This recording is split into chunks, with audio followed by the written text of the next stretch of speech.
change things a little this morning. Rather than saying names, we'll just take a minute and see if you can learn the names of the people sitting next to you. If you're an overachiever type, which I'm sure some of you are, you could do the person in front of you and back of you too. But it's not enough just to hear the name, you have to remember it, okay? And I'll ask Daoren to hit the bell in 1 minute. Go.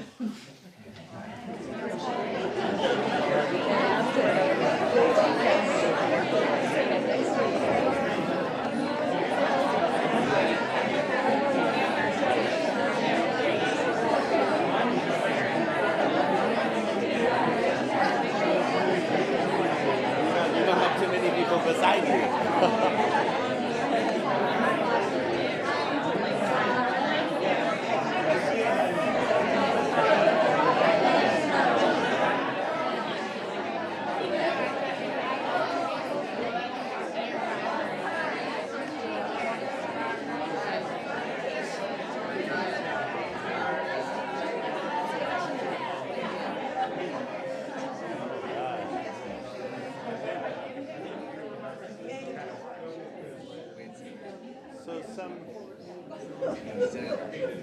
Some encouragement now that you know these people's names.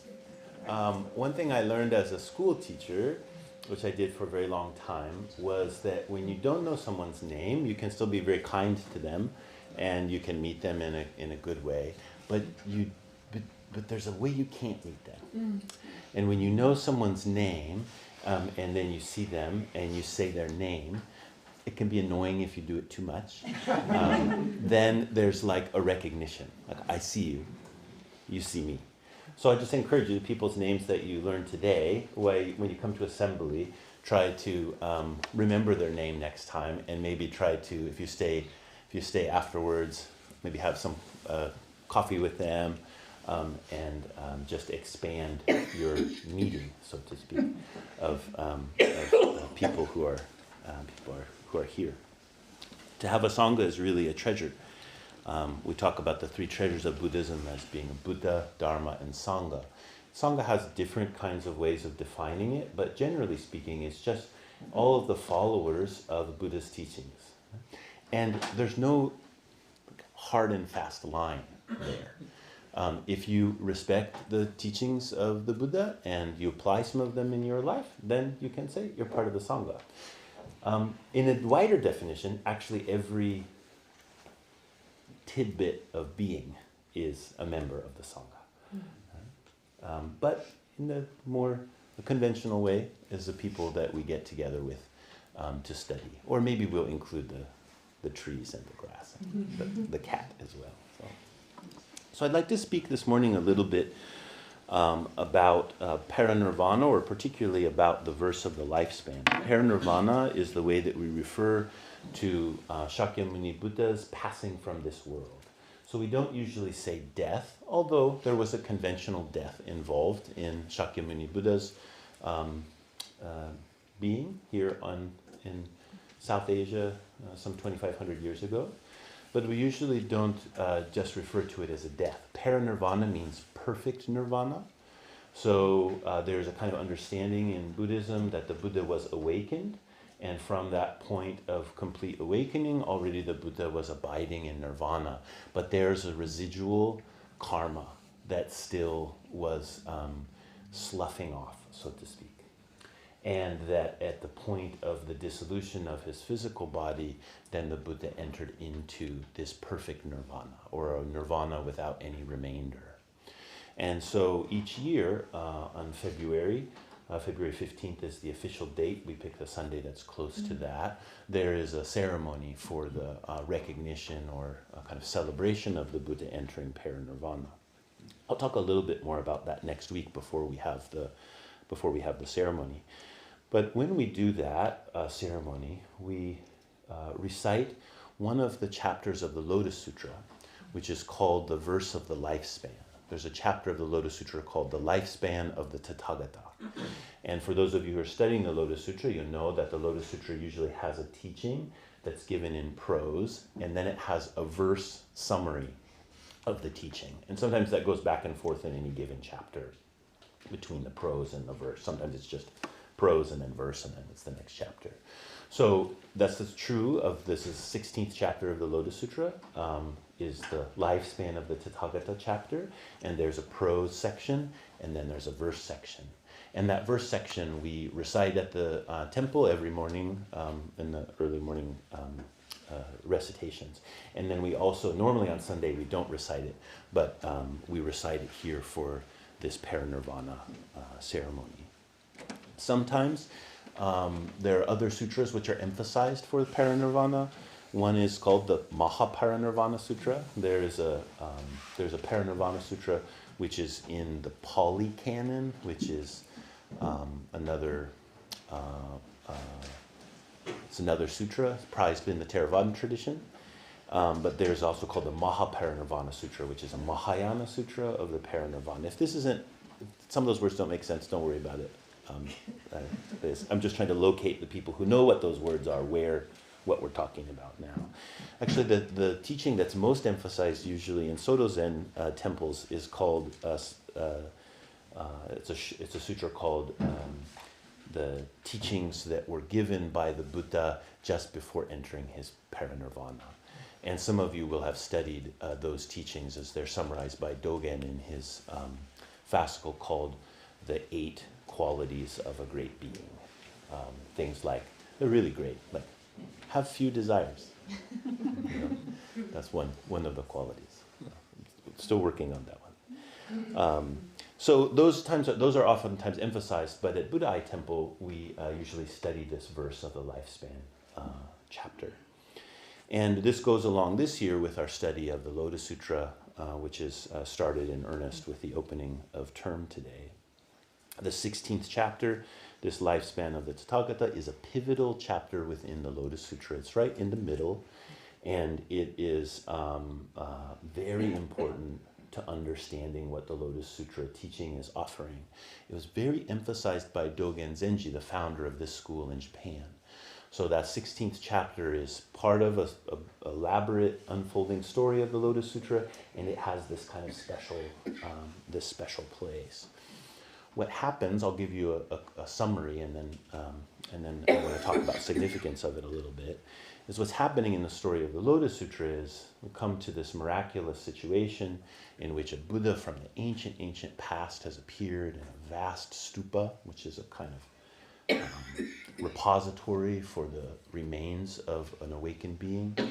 And this stupa comes out of the earth and rises up in the sky, and Shakyamuni Buddha collects all of the various facets of his being, all of the Buddhas that are appearing in different worlds that are like manifestations of his body, gathers them all together with their attendant bodhisattvas, and they all rise up to the level of this stupa, and the stupa is opened, and the Buddha there within abundant treasures, he invites Shakyamuni to come and sit and share the seat with him in the stupa.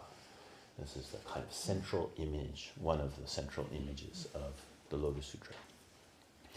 And then a lot happens, but that's a basic situation. And then what happens is some of the bodhisattvas that have come with their Buddhas from other worlds say, we'll stay here, Shakyamuni Buddha, to protect the Lotus Sutra. We'll stay here to keep the Lotus Sutra alive in your world, because we can see that things are a little deficient here. and Shakyamuni Buddha says, there's no need for that. And as he says that, the earth splits open, and uncountable number of bodhisattvas spring up out of the earth, and they fill the whole sky. It's a beautiful image. And the Buddha says, oh, all of these bodhisattvas I converted an unconceivable time in the past to the way. And they are here caring for the Lotus Sutra. So it's okay, you don't need to stay here. It's a beautiful image. And then one of them says, excuse me, you're like 80. And they're like really old. How could this be? This would be like a 20-year-old referring to an old man as their son. What's going on? and the Buddha, and then that's chapter 15. And then in chapter 16, the Buddha says, oh, you've misunderstood who I am. And then he teaches this teaching of the lifespan of a Tathagata. And in this teaching, he says, you think I come and go, and I do. But I come and go for one purpose. And the purpose is to teach beings how to see as I see, how to be a Buddha. And so there is coming and going, but the coming and going is all about waking up. It's not about I was alive, I was born, I was alive, and then I died, and everything's gone. There's always a coming and going, and there's a reason for that coming and going, but there's also a forever quality or a constant quality of the presence of the Buddha. And then he tells this very, there's all these parables in the Lotus Sutra. He says, so it's kind of like this. He says, suppose there was a father, and he had a whole bunch of children. For those of you who have children, you will be able to maybe appreciate this story. And he goes away on a trip. Let's say he goes on a business trip or something. And while he's gone, his children get into his things, and they find some tasty morsel, and they eat it. Well, it turns out it's poison. And when he gets back, they're all suffering from this poison in various ways. And so he says, oh gosh, what are you going to do, kids these days, right? And so he makes this solution he makes an antidote to the poison. And some of them take it right away, it's no problem. But some of them won't take it. And some of them are really against the antidote. We don't have many of those people around today. But they won't take it. And so he decides, okay, I'm going to go away on another business trip, and I'm going to send word back to my family that I've died. And that's exactly what he does. And when the children hear of this, of course, they're totally distraught. But they also decide to take the antidote. Mm. Right? And this is you say, why would you decide to take the antidote then? Well, the point in the story here is that when the father's there all the time, they feel secure. They're like, look, it's okay, it's okay, it's okay. They can't really admit that they're suffering. They can't really admit what's happened from the poison. And so they're unwilling to take the medicine. But once they see that the father is gone, that now they're like, oh, we have to take care of ourselves. And so they start to take the medicine. They start to practice. And the Buddha says, this is just how it is. If I was here all the time, you would just cling to the poison that you've already drunk. You would just think that's the normal state. And because I'm here, you would think, oh, well, there's the Buddha, and you could see me. Oh, great, Buddha. And then you won't take responsibility for it yourself. So it's necessary for me to disappear. It's necessary for there to be appearance and disappearance of the ideal, of the archetype, of the thing which we can see and point out as being what it is that is true, right? That's taking form. If that's always in our only appearing in this embodied form, then it's always out there, and we don't know how to make it our own. The Buddha's appearing in the world to teach us to see as a Buddha. So when we see the Buddha, our tendency is to say, oh yeah, the Buddha's seeing as a Buddha. Buddha, tell me what it looks like, right? Rather than seeing with that eye that the Buddha is offering to us. So this is a kind of a way we can interpret that story. So let's think about that a little bit. The Buddha's story of coming and going. We could say the Buddha's story of appearing and disappearing, the Buddha's story of being visible or recognizable, or not being visible or not being recognizable. All of those appearing and not appearing is done as skillful means. And this is a central teaching within the Lotus Sutra, within Buddhism in general, particularly Mahayana Buddhism, but in the Lotus Sutra is really foundational. A skillful means it's a way of liberating. So it's a way of bringing about liberation. That's why it's called skillful. It's an approach. It's a possibility. And so this appearing and disappearing is a skillful means of the Buddha for the purposes of liberation. In the Skillful Means chapter of the Lotus Sutra, let's see here. It's said like this. I promise I won't read too much.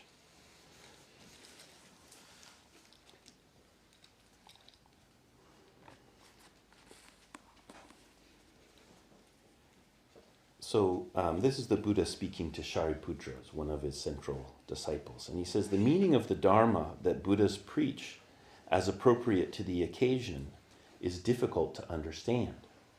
Why? Because we use a variety of skillful means, causal explanations, and parables to teach. This Dharma cannot be well understood through calculation or analysis. Only a Buddha can really grasp it. Why is this? Because it is for this great cause alone that Buddhas, the world-honored ones, appear in the world. What do I mean by saying it is for this one great cause alone that Buddhas, the world-honored ones, appear in the world? The Buddhas, the world-honored ones, appear in the world because they want living beings to open a way to the Buddha's insight and thus become pure. They appear in the world because they want to demonstrate the Buddha's insight to living beings. They appear in the world because they want living beings to apprehend things with the Buddha's insight. They appear in the world because they want living beings to enter into the way of the Buddha's insight. This alone is the one great cause for which Buddhas appear in the world. Some of you will recognize that phrase, one great cause. When my master came to found this temple, this is what he spoke about, the one great cause of Buddhas appearing in the world. So this is what animates the Buddha story. They're responding to the suffering of beings. That's it. We can't really get that, the sutras say. We can't grasp it, but we can align with it. And we can try to see in the same way that the Buddha is seeing. We can try to see sentient beings in the same way that the Buddha sees sentient beings. And that's what he's encouraging us to do. To take up this one great cause as our own life. Because from that place, then everything appears differently. Now, conventionally, if we think about the story of sentient beings, which we are, more or less, this same appearing and disappearing is animated by karma. It's animated by our picking and choosing. It's animated by our clinging. And because of that, we experience this coming and going as birth and death.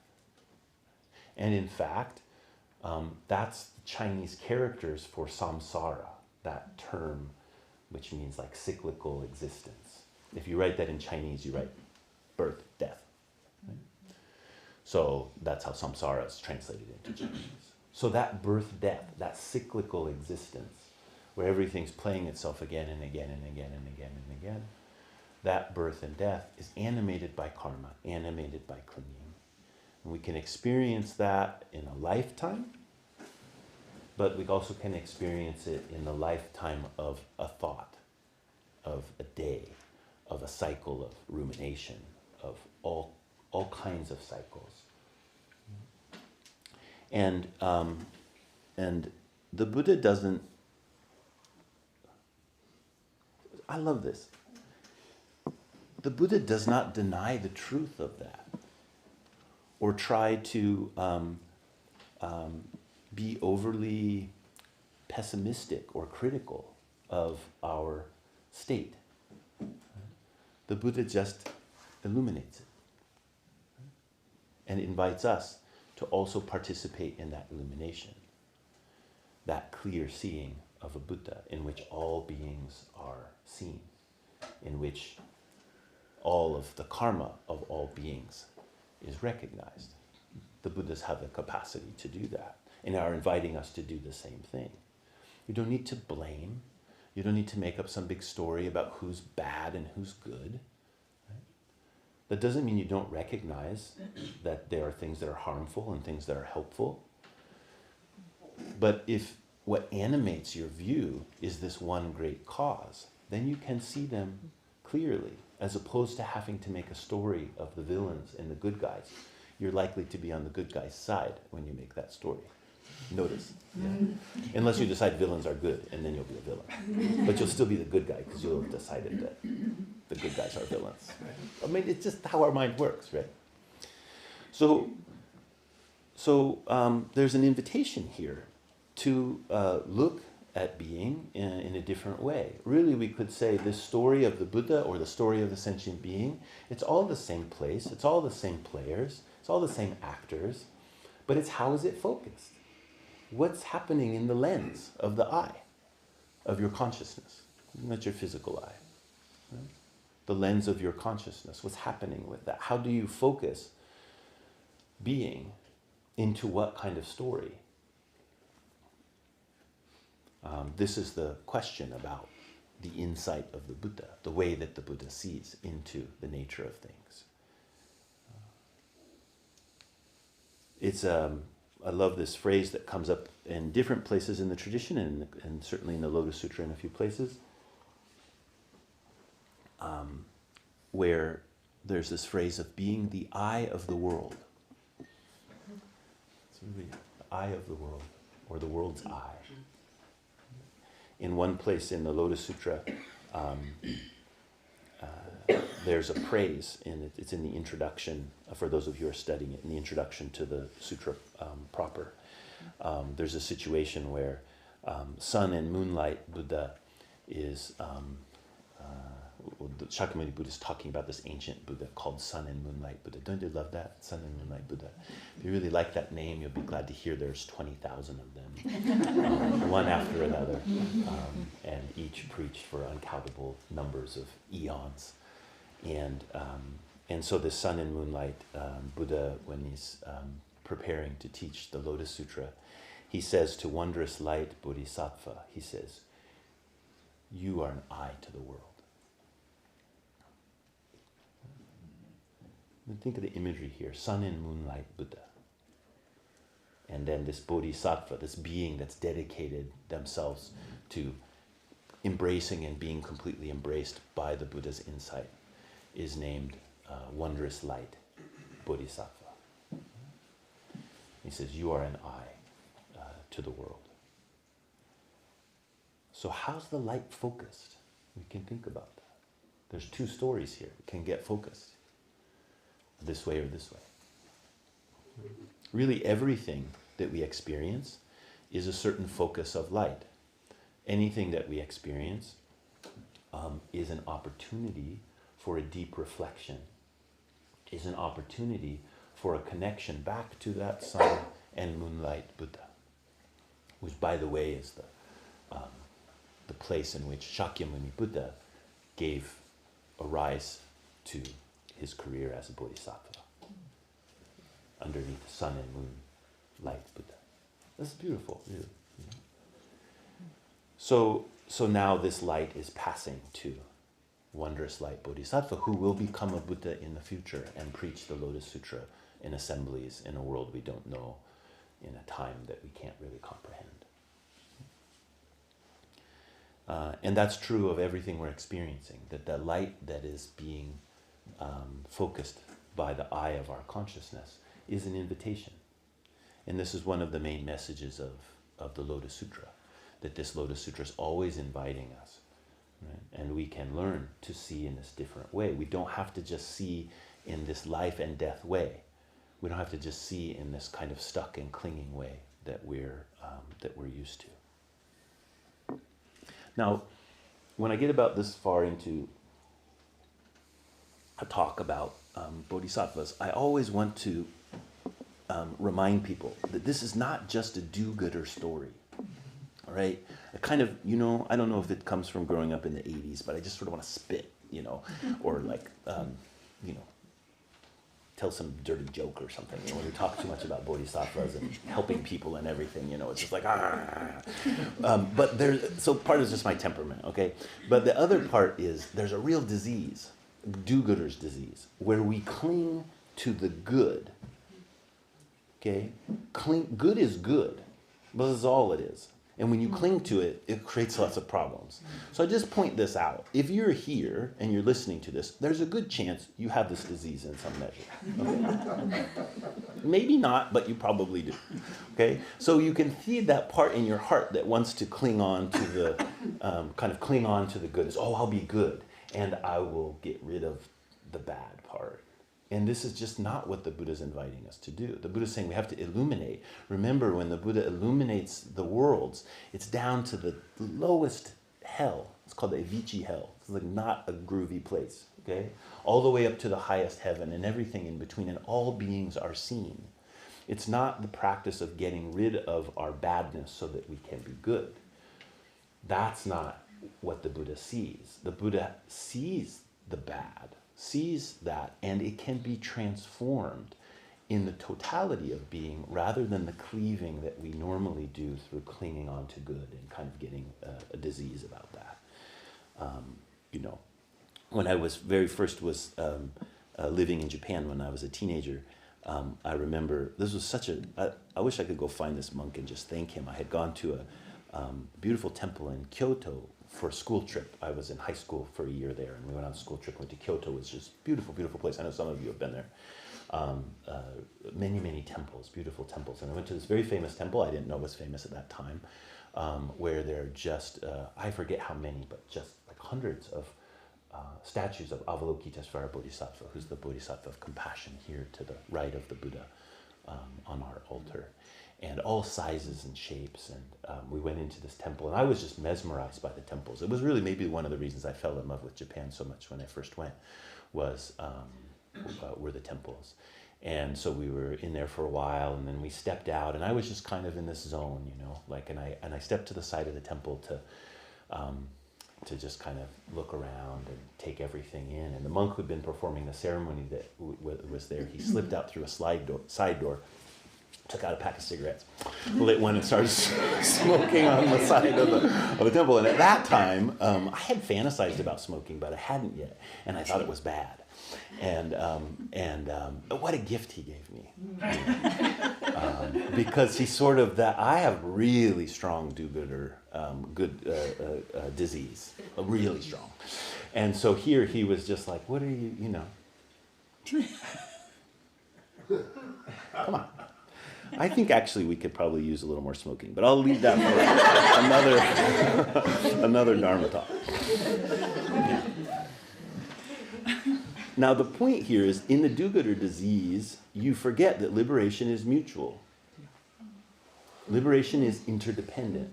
And all of those beings that you think are bad, I won't name any of the particular figures that might be on your mind right now, they are involved. Okay? They're involved.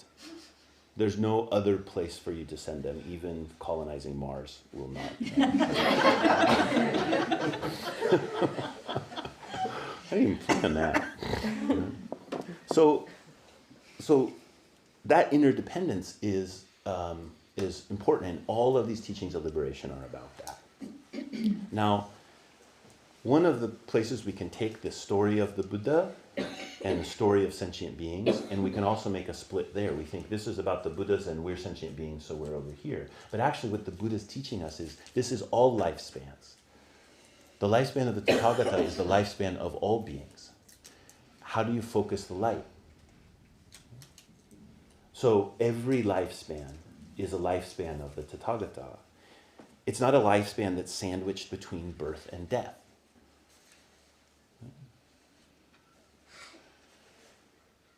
Life and death view, the samsaric view, views this lifetime as sandwiched between birth and death. It's focused through grasping. And then the accordant world appears. Now, one thing I would say that was a little disappointing to me while I was writing my notes for this talk was I realized, our grasping for the most part is even after really cheap stuff.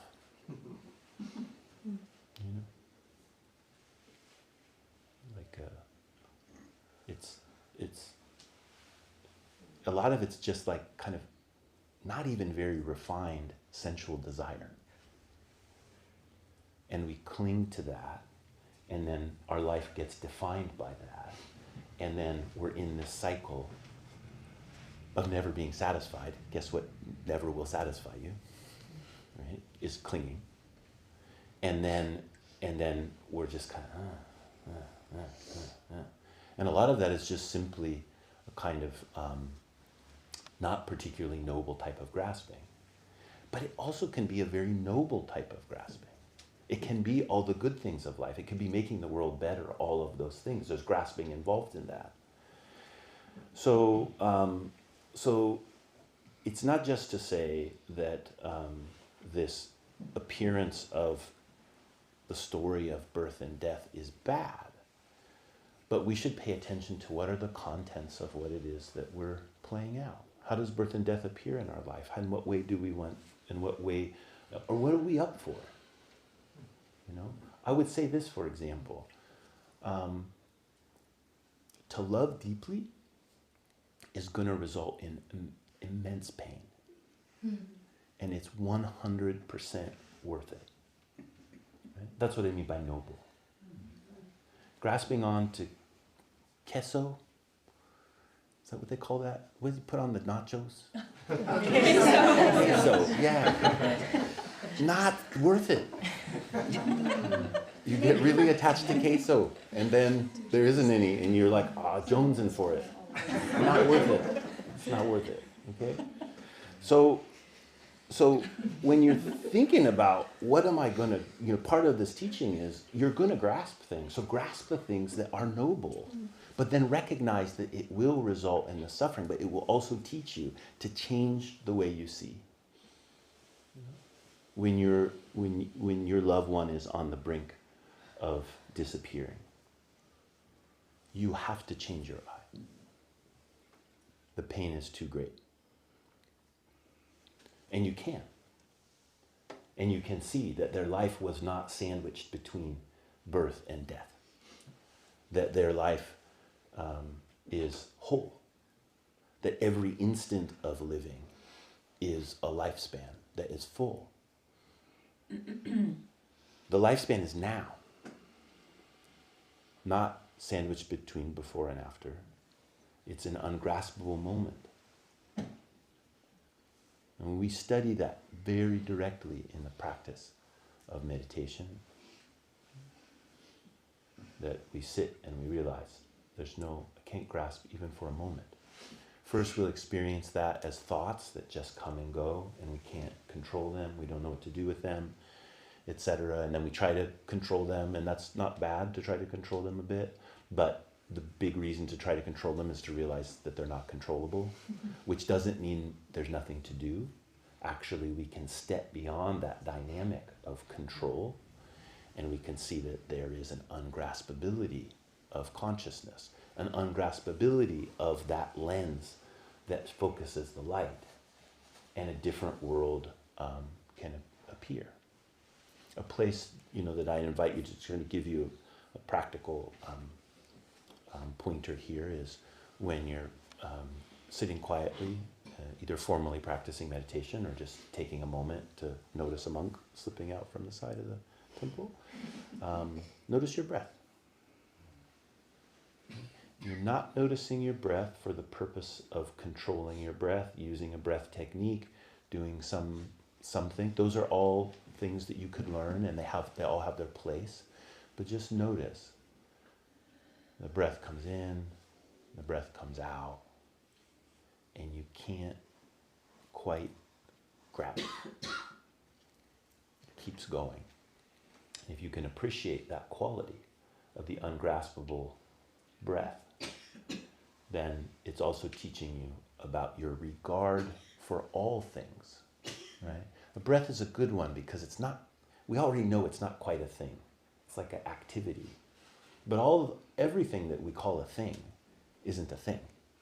It's an activity, is a immersion of causes and conditions for the appearance of that thing, right? And because it's ungraspable, it is a Buddha. and it's looking at you, and you're looking at it. Right? And the breath has that quality to teach us. Right? When you think there's something, you're putting your focus on something. It's not actually a thing. Loosen up your mind a little bit. Let the lens shift in its way of refracting this light.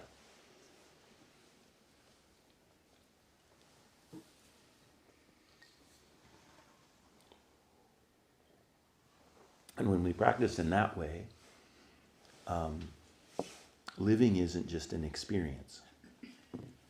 I'll say that again. Living isn't just an experience. When we think of living just in terms of experience, it's going to be sandwiched of birth and death. That living is actually something deeper, and it touches on our regard for all things. It's not just what we're experiencing, but how we are. That's why the image of the Buddha is so important. It doesn't move. Just it's kind of eternal quality of light. Because that's also our life. It's not really coming and going.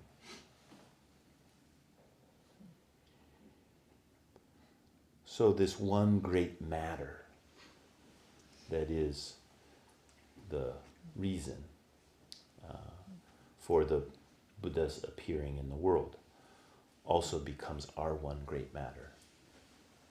And then our seeing shifts. That last point here is really important.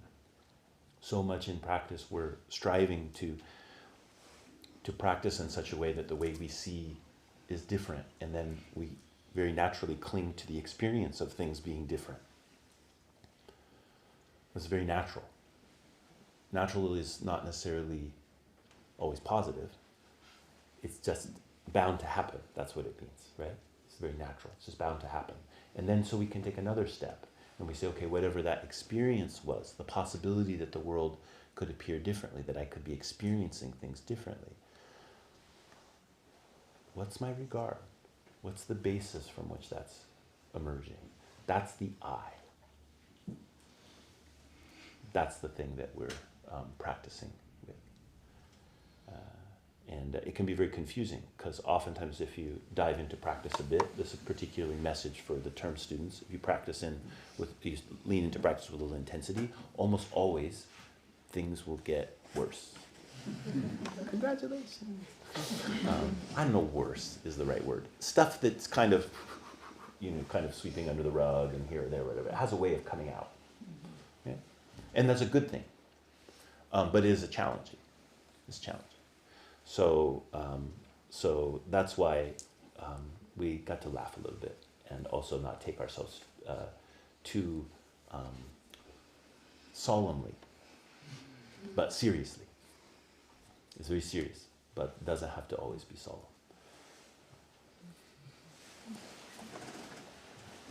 Any questions or comments? Thank you. Mm-hmm. We're living in interesting times. Mm-hmm. There seems to be, from my observation and my experience, despair on the one hand and denial on the other. Mm-hmm. And I know that there's a middle path, and I think it's acceptance. And where does resistance come in? Resistance? Yeah. To that. Are you talking about resistance in ourself to doing a certain thing, or resistance to something we perceive as we perceive outside out of ourselves? Yeah.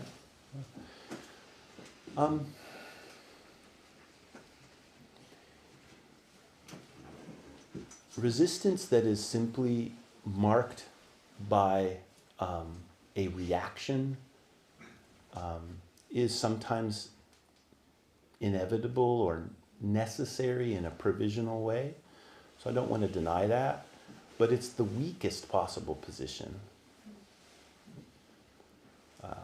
and I would say the absolutely least effective. So if we talk about stories, what we need is organizing stories, organizing principles, ways of seeing that go beyond the harm that we cause. And so I believe that needs to be fundamental to our urge to make something different.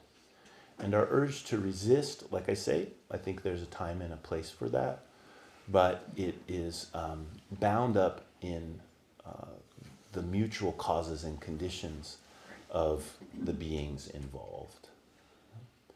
So if we bring that into language of the current day, and we're looking at what's unfolding with President Trump being back in office again, and all of the kind of, how many were there, the executive orders? It's like 80 or something, you know, all kinds of crazy things happening, and people losing their jobs and their lives being torn apart, people being rounded up, all these kinds of different things. One story we can tell ourselves is that those people are evil, and me, from my position of goodness, need to overcome them. I think that's a very limiting story. That there is an absolutely clear path of karma that leads to where we are now, and all of us are 100% involved in it. So are we going to deal with that, or are we just going to think if we could get a non-Trump president back in? I don't even think, for those of you who are Democrats, I don't even think anyone's thinking we've got to get a Democrat back in anymore. They're just thinking like a non-Trump, right?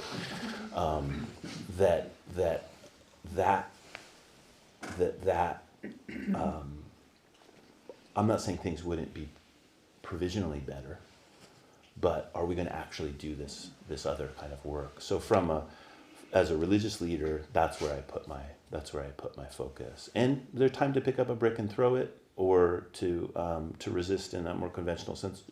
Sure, but I think that's really just a matter of deciding how we want to use our energy.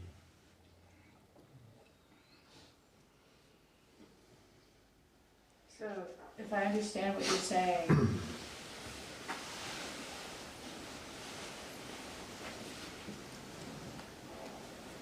the path is towards what would really fix the problem, Yeah. which is Enlightenment. enlightenment. Yeah. Yeah. Right. Which is I guess this is kind of a follow-up question, Sure. or following along this line, but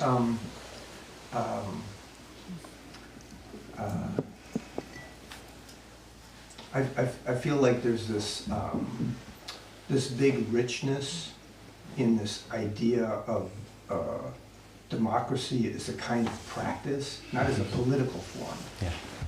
but as a way of directing our attention to the ways in which who we are and who we can become depend on each other. And how do you think that fits into our practice? Yeah, I mean, I think one of the things about democracy, which can mean a lot of different things to different people, but if we just take it on a kind of simple kind of level of analysis and say that we're going to make decisions collectively, then that is a sharing of power socially that corresponds to how things are. We're co-creating each other's being constantly.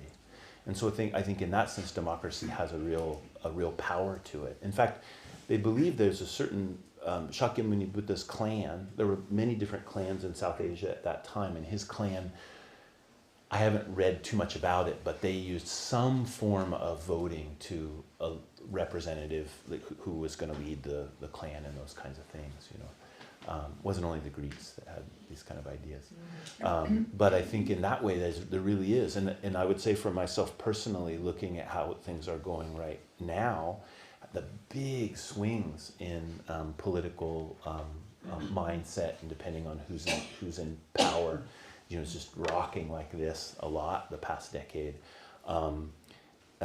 One of the big messages for me is we just don't know what balance is. We just don't know. We become convinced that we're right, and we push something in such a way that the other side really has no, I would say it's very natural that they're going to push back in this other way. And as things become more and more polarized, it gets scary. And it's always been scary. And it's always been polarized in a way. So. Well, I think there's also this quality in terms of the present time. We're just seeing, I think we've always seen this in some degree in political situations, but we're seeing it maybe more intensely in terms of individuals claiming to speak for people, whether or not they have that right. Yeah, totally. Yep. Well, as Myowan fondly began referring to President Trump in his first term as the fire monkey. I've taken that up. I think he was born in the year of the monkey in the fire element. So he's really got that quality. So I think he's embraced that part of his nature, and it brings things to a head in certain ways where other politicians might not. But I would say, when I was sort of coming to political consciousness, would have been, to a certain extent through university, but I didn't really pay attention to politics in terms of what's happening in the government. I moved away to Japan for 10 years, and I came back. I was here for a couple of years, and then the Twin Towers came down. We think it's bad now. Those of you that were thinking about stuff at that time, just remember the phrase weapons of mass destruction. And how many, really hundreds of thousands of people were killed underneath the banner of the name weapons of mass destruction, none of which existed. Yeah. So when we get kind of like, oh my gosh, it's so bad now. Yeah, it's bad. And it isn't like this just started. And so I just encourage people on that level where you've got to make your own decisions politically and how it is that you want to be in the world, and if you're an activist, how that plays out, etc. But on the spiritual, religious side of all of that, it's important for us to face that this disease is not something that started now. This is a fundamental problem in the way that humans are doing things, caught up in these samsaric cycles and trying to solve the problem through those cycles in unskillful ways. There are more skillful ways to do it, and then finally there are totally liberating ways. And so what Buddhism tells us is, let's move from the unskillful to the more skillful. Let's not de-emphasize that. That's good. Let's make a good society. Let's move those things as best we can. But the main reason is because as we do that, it makes it more possible for this other kind of liberation, in which really our own hearts become free. Now the other catch to that is, you don't have to wait for everything to be fixed for your heart to be free. And that's the promise of Buddhism. That actually, if we want to get to the place of our heart being free, we have to do that right in the midst of whatever kind of cesspool we find ourselves in, right? And then from that place, then the Buddha is promising us, you can actually see the way that I do. Because the Buddha doesn't see all those problems and only think of it as tragedy. The Buddha sees it as, this is how karma unfolds. And every bit of that karma unfolding is an opportunity to see in a different way, to liberate the heart. And so it's not a kind of like excuse for all the problems. But it's just saying, look, trying to decide whose fault it is one of the basic seeds sown to close your eyes to the freedom of the heart, because you want to locate the blame somewhere, and that's not going to help. Actually, it might provisionally, we need to change that, we need to change this. These people should stop doing that. But in an ultimate sense, the blame is not helpful. Buddhism. Can I ask another Sure. question? This sounds like it may be a little related, but I'm thinking about a different context. My question is, how can we break free from the content in our cultural habits and habitual content in our cultural consciousness that's so deeply ingrained in us, but does not serve us? And can we ever be free from them? Yeah. So it's in the Buddhist teachings, we say there's layer upon layer upon layer of karma. You could also, sometimes I think of it as being like a cable. Or like a rope. When you make rope, you twist all these fibers together, and then those hunks of fibers get twisted and then twisted with other hunks of fiber. And that can go on until you get this big rope. But every one of those fibers is a kind of karmic strand, and they're all together, together like this. So in a way, we can say that's what we call life. That's how we're experiencing things. That's how I am who I am, and my environment's what my environment is.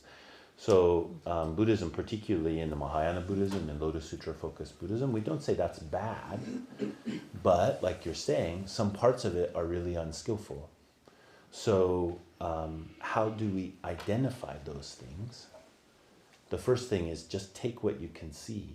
You have the great advantage of being an international person, and so your life is refracted through at least 2 different social frameworks and environments, which is massively challenging. But the advantage it gives you is it kind of pulls the fiber apart. And you can see things that are harder when you don't know how to pull that apart. There's a lot of ways to pull the fibers apart, but that kind of like linguistically and culturally just being in totally different places, as you have, as you're living your life, gives you that chance to help pull it apart. What I found is when I will go into kind of like, when I was living in Japan, I'll go into these little mini culture shocks. I'll have big culture shocks, and then I'll go into the little mini culture shocks. I'll just be like, and now I'm super used to them. And so like, even I go back to Japan, I'm visiting, and I'll be someplace, I'll be like, I'm just going to go outside right now because I know how this is all going to go down, and I'm not really up for it. But they'll kind of hit you, and then you have this question like, why am I reacting this way? What is that about? And you don't have to go to another country for that to happen. You can do it, just in your daily life. As you see those, one of the things to watch for is where are the places of clinging. And I don't mean some theoretical clinging, but I feel for the stickiness of your own heart. Where are the places where you just like, you can't quite let it go? You ruminate about it, or when it's coming up, everything that's kind of flowing through your experience narrows down. Your body probably tightens up a little bit in some places, and it's all kind of sticky. Pay attention to those places. And the solution here is not to try to pluck those strands out and throw them away. The solution is to do this with them and feel what that strand is about, and why it is there, and what is its importance, and how could it play a role that is skillful, that matches the situation in some way. That's what we're looking for. And when you go between cultures, you have to do that a whole bunch. Things that were deemed positive here are negative here. Things that were deemed negative here and are positive here. So you learn this practice of skillful means. Like how do I not just act how I think I'm supposed to act, but I'm feeling for the appropriate response. And as you're touching that fiber, then the wholeness of being is present there in the fiber. Where the fiber gets more and more unskillful is when we think it's just what it is. It's not a manifestation of all things showing up there as that fiber. It's just like, this is what it is. And that kind of stubbornness in it is keeping it locked. But when we pay attention to it, and we touch it, and we touch it, and we touch it, that part of our being starts to realize, oh, this is part of everything. Everything's involved in this one strand. And then it can be used in different ways. So I hope that's not too theoretical. But it's hard work. in its work of lifetimes. No, in the Lotus Sutra, there's one place where the bodhisattvas are protesting because there's this one being who's going to be enlightened very instantly. And they're like, wait a minute. Didn't the Buddha, they say, the phrasing goes something like this: there's not even a tiny place in all of the worlds in which the Buddha did not lay down their life for the benefit of other beings. The implication being that the Buddha was born so many times that every spot, any place you could point to, there would be a story about how the Buddha was serving other beings to be able to be liberated. And that's what led to the total Buddhahood. So one way we can understand that story is that's what we're doing. Wherever it is that we've been placed, we're doing that work to liberate it. And we do that over and over, lifetimes and lifetimes and lifetimes. Another way we can interpret that story is we can say, everything is teaching the Buddha's teaching all the time.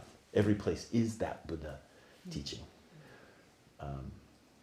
And so we can receive that teaching. So what you're saying is that this process might look like paying attention to it, and there is a little bit of direct engagement. You know, we're not walking away from these unpretty things, Yep. but we're looking at it, but we're slowly, carefully untangle this knot or whatever that you just described. Yeah. And to do that, rather than, sometimes it's like when you've got a really gnarly knot, you need like a spike to get in there and pull things out. So there's a time for that. There's a time for the spike where you need to get in and there's like force in a certain way. But what's tricky about that is that we tend to just make it a lot messier. There's a lot of precision that's necessary when we're using the spike. To learn the precision we need to be able to use that more force, we need to get more and more and more familiar with our heart and our mind and our body. And that familiarity, if we haven't developed that, and then we just go for the spike, it's pretty ugly. And that's very common in spiritual practice. We're at a great time where a huge amount of wisdom poured into the West in general, North America, from Asia in general, East Asia in particular, over the past several decades, and 50 years, 60 years. So we're so lucky. But the other thing that happened is stuff that never would have been taught to someone until they had been an adept for 10 or 15 years underneath a teacher. Is just go on the internet. There's all kinds of people making YouTubes about it. And sometimes it's good. Sometimes the stuff was kind of hidden and it can be useful. But the other thing is that we've kind of just come up with this idea that you should be able to just bust everything open and fix it, which is never what the wisdom traditions taught in the first place. We're not busting things open and fixing them. We're actually transforming. And that transformational work is something which the use of sharp tools has to be done in real measure. So that's why I'm almost always promoting to people, don't go to the spike. You need to familiarity. And as you get that deeper familiarity and you create the karmic connections with a teacher, with a teaching, with a community, then you have the potential to do that other kind of work. But it's not something to rush into. And the familiarity work does a huge amount of transformation. Okay, one last one. I think the short question is, how do we have compassion for people who cause harm? And the way that plays in my mind is that when I was reading one of the chapters, they were talking about people who aren't ready to be saved, and how part of my do-gooder is wanting to save people, my children, my ex-husband, name it, and that there are people that I've started to realize in my small space, okay, actually I can't do that, right? But then out in the world, resistance might look like containing. Resistance might look like actively destroying things sometimes, but sometimes it is pity. And And so it just feels overwhelming in this moment to have compassion. Yeah. Well, two responses come to mind. One is, because all of being is mutual, we can work on recognizing our own involvement in whatever's harmful. And that can be in a kind of a general sense, but sometimes it's really particular, right? We see like, oh yeah, this harm is happening, but I've also have been involved. And if I can admit that, even if I can't locate it exactly, there's just like a general sense, that's good. But if we can locate it more exactly, that's more helpful, because then we're on the hook, so to speak, or we really know we're on the hook. So that's one side. And then it flows a little bit better. We can be compassionate. We can recognize, oh, that person who's involved, who's doing this harm, who's part of this thing, which I'm also part of, I want to see their life get better. I don't think it's any fun being a person causing harm. Mm-hmm. And especially if a person's taking some delight in causing harm, that's super not fun. They may think it's fun in the moment, but it's a hell realm, really. I mean, that's the definition of hell, is beings delighting in harming others. And in Buddhist sense, that's what, if you look into the hell realm, that's what they're doing. So no satisfaction there, nothing. And constant fear in a deep level, and pain. So when we recognize that, then it gives us a little bit better basis for how we might do that. And then the really practical thing is to dedicate merit to them.